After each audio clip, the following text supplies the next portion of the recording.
National Guard. In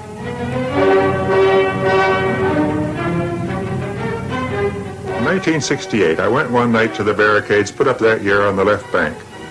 History, I realized with some pleasure, is not over.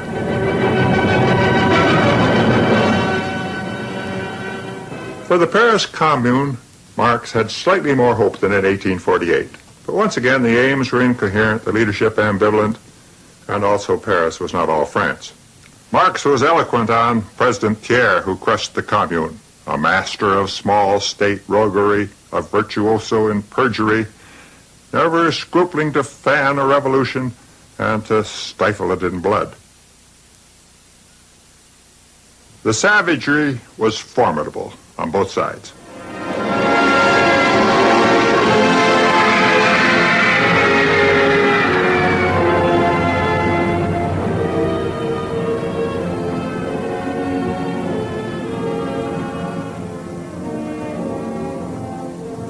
On May 21, 1871, the troops of the Republic entered the city.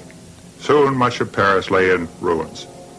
It was a workmanlike job of destruction even by modern standards.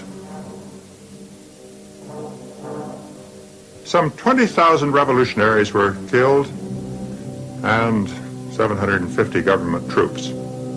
38,000 were later arrested and 7,000 sent into exile. The last battle was fought among the monuments of Père Lachaise.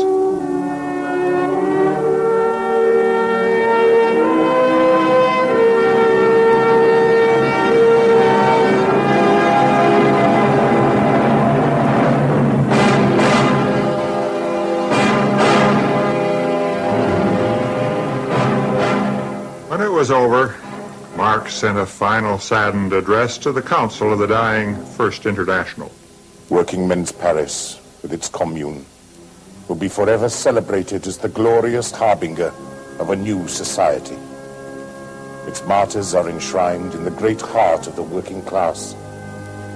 Its exterminators, history has already nailed to that eternal pillory from which all the prayers of their priests will not avail to redeem them. Marx was indulging in wishful thought. Memory is not that long. But with the liquidation of the Commune, the first revolution to use, however inaccurately, the root word communism came to an end. It was the only such revolution that Marx was to see. After the Paris Revolt, Marx continued his work. He also remained the high, although not the undisputed, judge of socialist thought. In 1875, the working class parties of Germany agreed on a program that deeply displeased him. Reform once again replaced revolution, but he also warned that for true communism, the old scar tissue of old capitalist thought must first disappear. Only then would come the great day when society would inscribe on its banners, "From each according to his ability, to each according to his needs." Maybe these 12 words converted as many people to communism as all the other millions that Marx wrote in his lifetime. The last years were not for Marx a happy time. In December 1881, Jenny died. A few months later, the first and best beloved of his daughters also died. Distraught and very lonely, Marx too ceased to live. And on March 14th, 1883, with Engels at his side, he died. No one else would so march on from the grave. 50 years after Marx published Capital, the first great revolution took place in his name in Russia. There have been more since. I've often thought that another Marxist legacy is almost as important.